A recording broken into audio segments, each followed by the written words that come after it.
Terjemah Tafsir Al-Marogi Jilid 1 halaman 393. A'udzu billahi minasyaitonir rajim.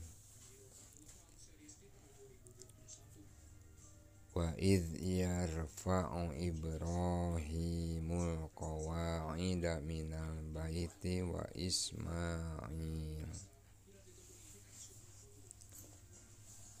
Penjelasan ayat ini artinya, ingatlah kalian ketika Nabi Ibrahim membangun kembali Baitullah. Nas ini menunjukkan bahwa mereka berdua lah yang membangun Baitullah untuk beribadah di negara yang dikuasai pemeluk berhala itu. Dan hanya mereka berdua lah yang menjadikan Baitullah sebagai tempat untuk melakukan ibadah kepada Allah yang tidak pernah dijumpai di tempat lainnya. Hal inilah yang merupakan keutamaan. Akan halnya batu-batu yang ada, sebenarnya tidaklah berbeda dengan batu-batu yang ada di dunia ini. Dan juga bukan karena materinya batu itu diturunkan dari langit. Seluruh riwayat yang menceritakan masalah ini adalah Israiliyat yang tidak patut dijadikan sebagai sumber informasi yang dapat dipercaya bagi ulama-ulama yang mengetahui rahasia agama dan mengerti maksud tujuan yang sebenarnya. Tentu tidak akan menerima cerita seperti ini. Karena itulah sahabat Umar bin Khattab berkata ketika mencium Hajar Aswad, Bismillahirrahmanirrahim. Ama wallahi inni a'lamu annaka hajarul la tadurru wa la tanfa. Walaula anni ra'aitu Rasulullah sallallahu alaihi wasallam qabbalaka ma qabbaltuka summa dana faqabbalahu. Artinya, ingatlah, demi Allah, sesungguhnya aku mengetahui bahwa engkau adalah batu yang tidak bisa mendatangkan manfaat dan menimbulkan madorot. Jika aku tidak melihat Rasulullah menciummu, maka aku takkan mau menciummu. Kemudian umat mendekat dan menciumnya.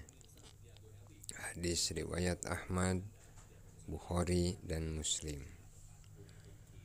Berdasarkan pengertian perkataan Umar menunjukkan bahwa Hajar Aswad tersebut tidak ada keistimewaannya.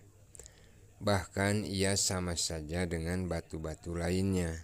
Adapun menciumnya adalah masalah ibadah, sama halnya dengan menghadap Allah dan bersifat tidak menetap di suatu tempat atau arah. Rabbana taqabbal minna. Sesungguhnya Nabi Ibrahim dan Ismail mengatakan dalam doa mereka yang ketika itu sedang bekerja membangun Baitullah tahap akhir, Innaka antas sami'ul alim. Artinya, ya Tuhan kami yang maha mendengar doa kami ini, dan Tuhan yang maha mengetahui perbuatan kami ini.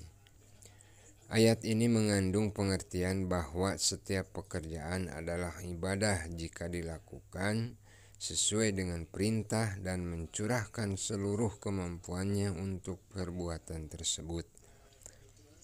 Ia harus meminta kepada Allah dan memuji kebesarannya, agar Allah menerima segala perbuatannya. Dengan demikian, maka segala perbuatannya itu tidak ditolak Allah atau hilang sia-sia. Ia pun dilarang memastikan bahwa ibadahnya pasti diterima Allah, sebab jika tidak demikian maka berdoa sudah tidak mempunyai fungsi lagi. Rabbana waj'alna muslimaini lak. Artinya, ya Tuhan kami, jadikanlah kami ini orang-orang yang ikhlas dan beramal karena Engkau, dan tidak pernah minta pertolongan kepada selain Engkau. Gerakanlah hati kami untuk berbuat demi mencapai ridho-Mu, bukan menuruti hawa nafsu. Wa min dzurriyyatina ummatan muslimatan lak. Artinya, jadikanlah wahai Tuhan kami, anak-anak cucu kami itulah golongan orang-orang yang ikhlas terhadap Engkau, agar agama Islam tetap tegak dengan kekuatan umat dan kerjasama mereka. Allah pun mengabulkan permohonan mereka, yang kemudian Allah menjadikan anak cucu Ibrahim dan Ismail sebagai umat Islam, dan bagi kalangan mereka diutus seorang nabi terakhir. Dari penjelasan tersebut dapat disimpulkan bahwa arti Islam yang sesungguhnya ialah taat dan menurut kepada Yang Maha Menciptakan langit dan bumi.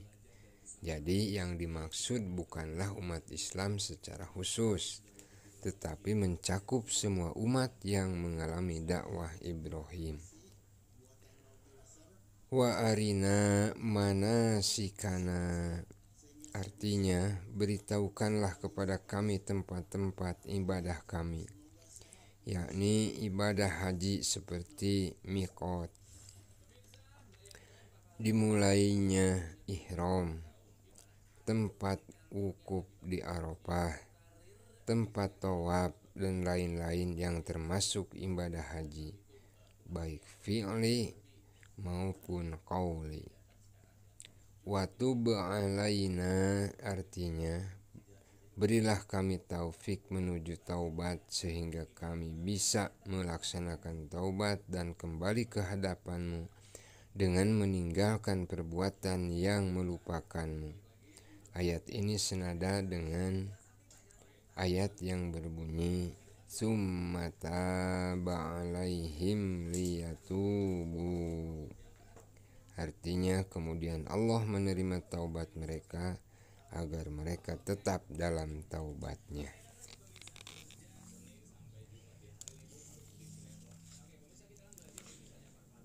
Hal ini merupakan petunjuk bagi anak cucu Ibrahim dan Ismail, dan mengajarkan kepada mereka bahwa Baitullah dan manasik haji yang di dalamnya dipakai untuk tempat wukuf adalah tempat untuk membebaskan diri dari dosa dan mengharapkan rahmat Allah.